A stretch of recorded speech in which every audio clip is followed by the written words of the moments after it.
Bienvenue, bien-aimé, je me réjouis de te retrouver. Qui que tu sois, sache que le Seigneur, c'est l'Esprit. Et là où est l'Esprit du Seigneur, là est la liberté. Alors sois affranchi et que le Shiloh de l'Éternel abonde ton cœur et tes pensées à l'écoute de cette exhortation. Il y a un temps pour tout, une saison pour toutes choses. Ecclésiaste, chapitre 3, versets 1 à 2, souligne ceci. Il y a un temps pour tout, un temps pour toutes choses sous les cieux, un temps pour planter et un temps pour arracher ce qui a été planté. Autrement dit, il y a sous les cieux un temps pour semer et un temps pour récolter. Mais que veut dire planter?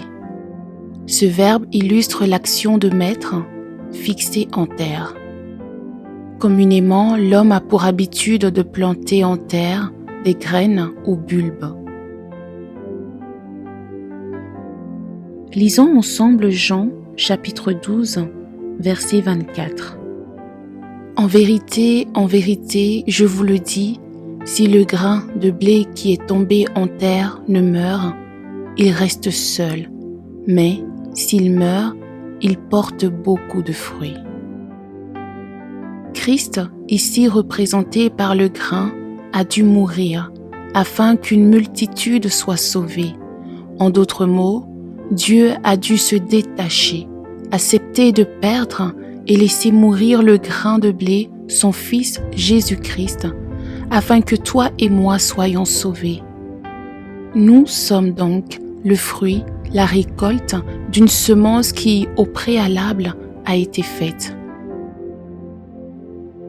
Écoute, s'il est vrai que tout travailleur mérite un salaire, toute semence bien faite conduit indéniablement à une saison de récolte. Tu comprends ainsi que semer est un investissement. Alors, j'ose te poser cette question. Où as-tu semé en cette année? Et au moment de le faire, as-tu semé selon ta chair, selon les pronostics des hommes ou à l'image de Pierre qui, sur la parole du Seigneur, a jeté son filet? Demandons ensemble au Saint-Esprit ces deux vertus. Premièrement, la sagesse de semer au bon endroit et à la bonne période. Oui, la sagesse de Dieu par le Saint-Esprit, parce qu'à l'image des hommes du monde qui ne veulent connaître aucune perte, nous aussi chrétiens, voulons semer sur des terres fertiles. Écoute et reçois du Saint-Esprit des stratégies et idées qui te permettront de planter sur la bonne terre, parce qu'en effet, toute terre n'est pas un appel à la semence.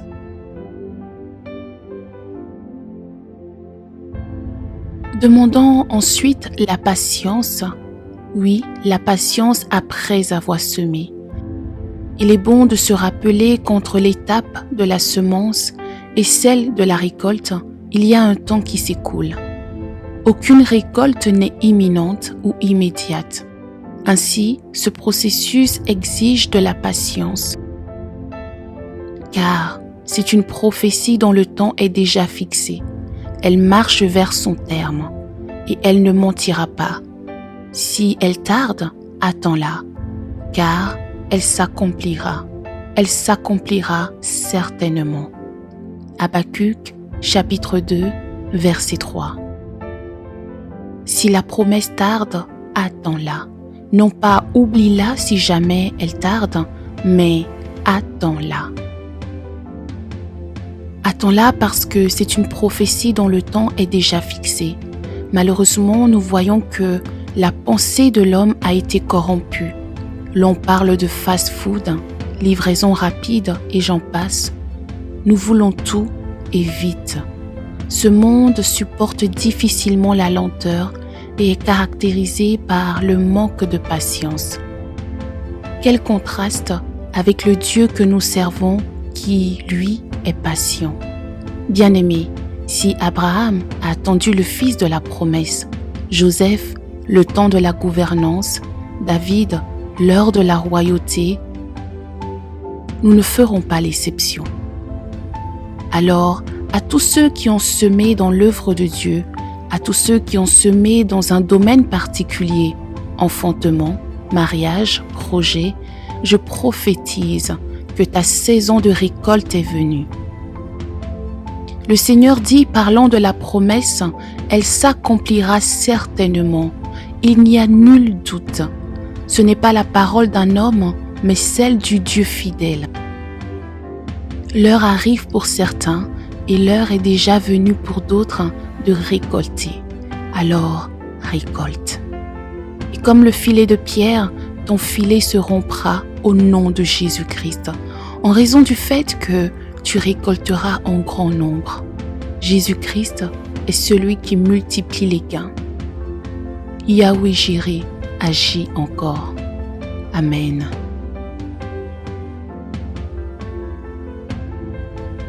Alors, comme de coutume, si tu as aimé cette exhortation, mets-moi un pouce bleu, commente, abonne-toi et partage. On se dit à très bientôt. Amen.